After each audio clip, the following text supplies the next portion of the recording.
વાવ થરાદના ધરણીધર અને થરાદના ખેડૂતો માટે ગઢસીસર બ્રાન્ચ કેનાલમાં સિંચાઈ માટે છોડાયું પાણી. એરંડા, રાયડો, ઘઉં સહિતના ખેડૂતોના પાકને થશે ફાયદો. વલસાડની આંગણવાડીમાં મકાનના સ્લેબનું પોપડું ધરાશાયી થતા એક બાળકને ઈજાગ્રસ્ત બાળક સારવાર હેઠળ.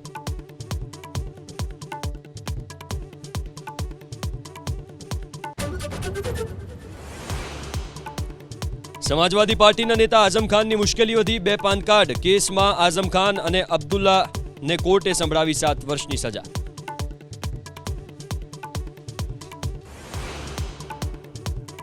બાંગ્લાદેશના પૂર્વ પ્રધાનમંત્રી શેખ હસીનાને ફાંસીની સજા.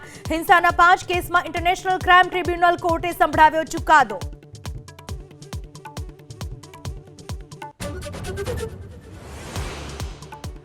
ફરી છલકાયું લાલુ યાદવની પુત્રી રોહિણી આચાર્યનું દર્દ.